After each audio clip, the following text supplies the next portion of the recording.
Marianne, don't you think you should inform your father about something as important as an engagement? I did. I called Daddy in Westport, and he gave me his blessing.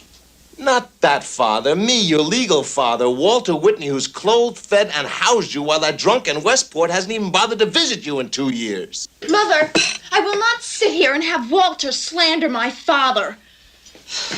I just knew he'd cause trouble.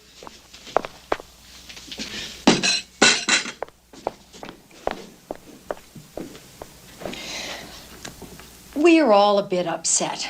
I think perhaps it's best we wait until morning before taking a vote. Vote? What vote? On whether to take Roger into our home. We discussed all that, Walter.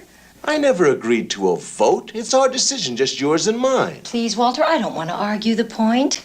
I didn't take a vote when I adopted Marianne. She is my natural child. It was the only decent thing to do. By that logic, if he were my natural son, I'd have every right to expect you, my wife, to accept him. Don't make ludicrous parallels, Walter. No, I mean, Vivian, if Roger were my son, you'd accept him? Yes, Walter, if he were your son, of course. All right, Vivian. I will let you be as good as your word. Roger is my son. I don't find that very amusing, Walter.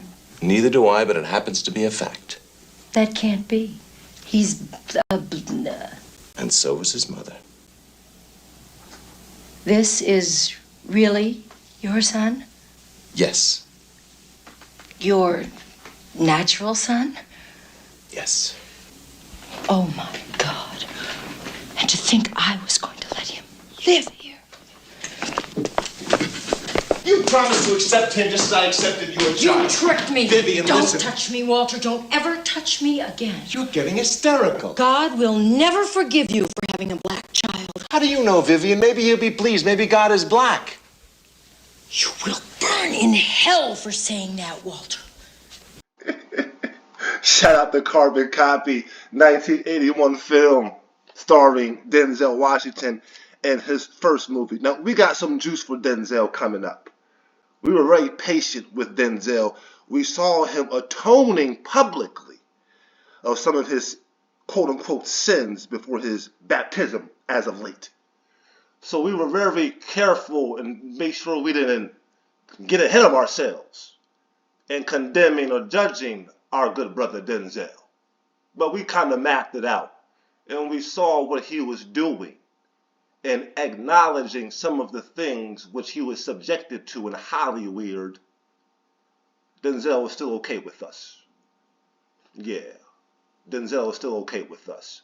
For an actor, you understand? For a thespian, you understand? But when it comes to this craft right here in acting, yeah, he's still top shelf from our perspective. Shout out to Denzel. His first movie, Carbon Copy, was a satirical, great film. Family, look at this powerful scene. Huh? Beautiful work right here. Beautiful work right here. Now, she said out of her mouth, Vivian, the wife, she said, Walter, God will never forgive you for having a black son. She talked about Denzel, they at the dinner table. She said, Walter, God will never forgive you for having a black son. Now, my illegitimate child, now be mindful, the girl in the beginning, she threw the biscuit at Walter because Walter spoke in an ill fashion towards her biological father.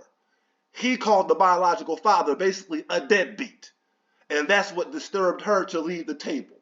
But then the conversation came up as to, would you accept Roger if he was my son? She said, yes, I would. Yes, I would. Because technically you accepted my quote-unquote illegitimate child. Right? For convenience of conversation, we use that word, okay? And then she said, okay, fine, I'm going to hold you to that, and I'm going to confess this right now. Roger is my son.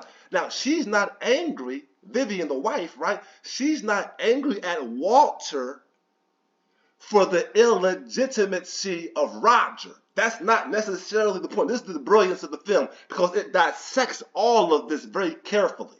She's not condemning Walter because he produced an illegitimate child. No. No, she's angry at Walter because he produced an illegitimate black child. Do you understand that? Do you understand?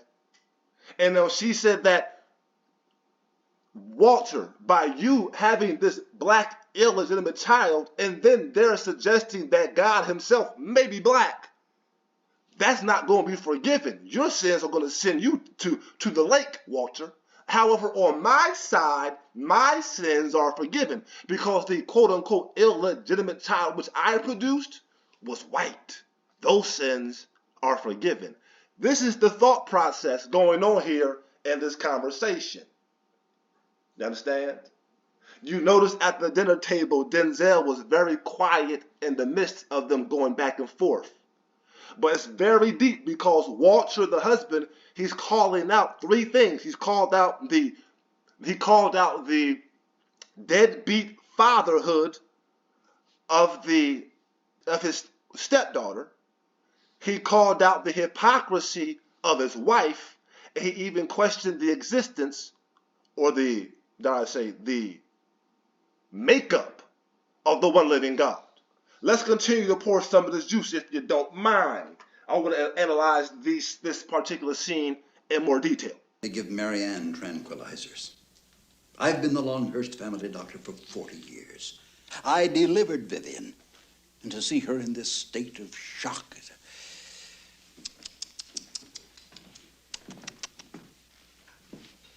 You must be a sadist to flaunt a black son in front of her. I didn't flaunt him. He's not black. He's what interior decorators call hickory bronze. Same color as your new car. I would just as soon you did not compare that boy to my new car. I no longer consider myself your personal physician, and I would advise you not to get sick in San Marino, Mr. Whitney.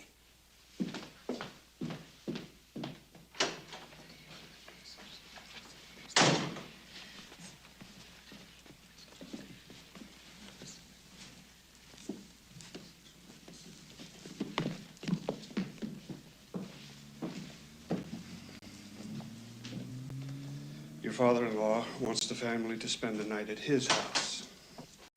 I don't see God's book around, Walter. I'm sorry. Sorry is for those seeking forgiveness. Are you seeking forgiveness, Walter? Forgiveness for what, Reverend? Vivian said you told her that God is black. I simply posed it as a possibility. We don't speculate on God's color, Walter. If you ever want Vivian to speak to you again, go upstairs and tell her that God is white. But we're really not sure. I mean, the Hindus don't believe it, the Muslims, the Buddhists. God is white. It's simple logic. His son is white. That's not proof. I'm white, my son is black. I'll pray for you, Walter.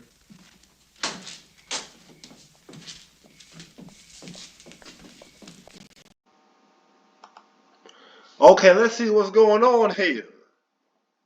Let's take a peek, shall we? So obviously the wife called up some of the professionals in the community. These professionals, each one represent an aspect within Walter's community. One being the doctor, one being the pastor or the spiritual representation. We'll talk about the Mexican maid in one moment. No.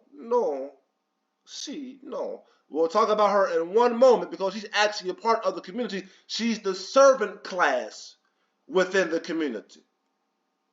But the wife is the one who notified them of Walter's off-code behavior.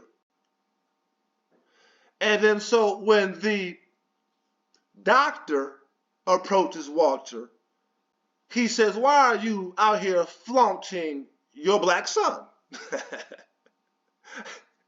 Walter replies, "He's more bronze than black, and I'm not flaunting him. He's my son, if you will." The doctor then goes to say, "Well, Vivian's in very, very bad shape because of this. and I'm going to give you fair warning, and here it is. Don't get sick in San Marino. You understand? That's coming from a doctor, family. Or should I say coming from a family doctor. He said, don't get sick in San Marino.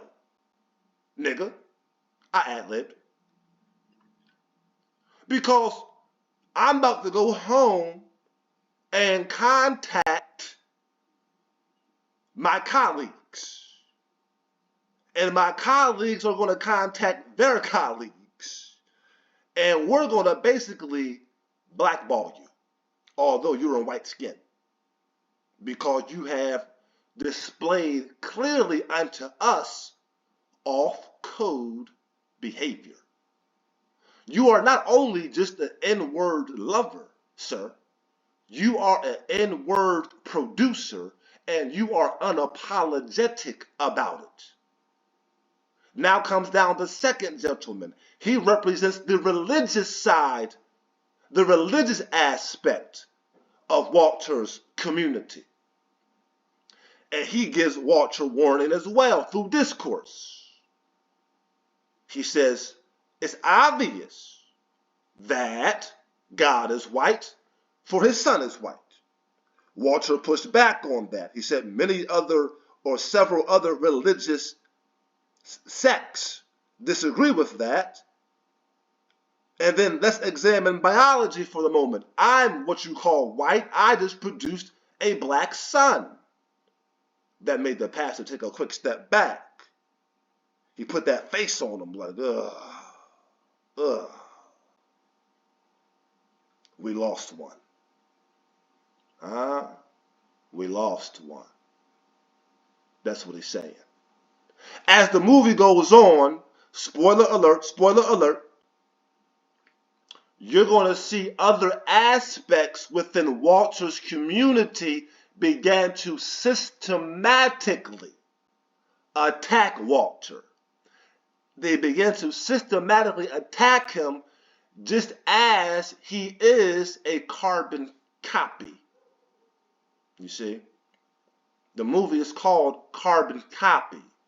The systematic attack on Walter is the same pattern, same rhythm of attack that they did to the carbon, which represents what? Black. Carbon is black.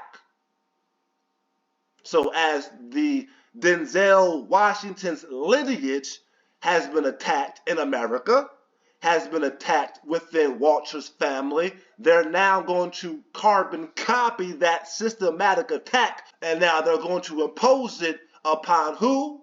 Walter, because he is unapologetically off code from their perspective, from their medical institutions, from their religious institutions. You follow me? And later on, you will find out that the legal institutions of his own community began to attack him.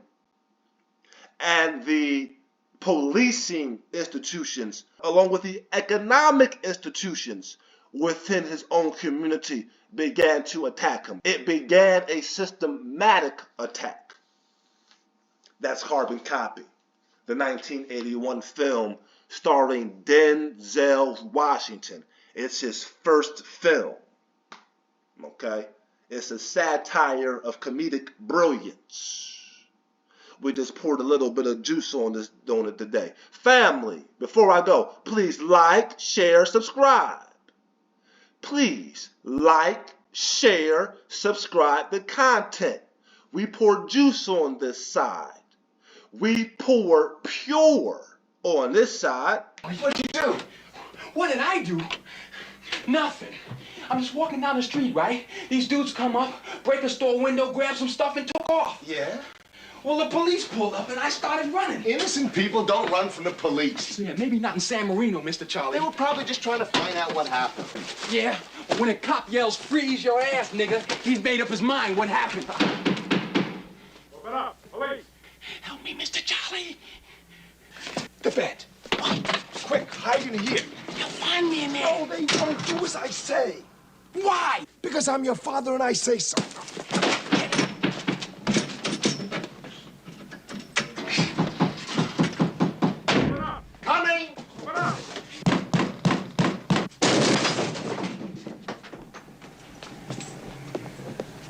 Shove off, pigs!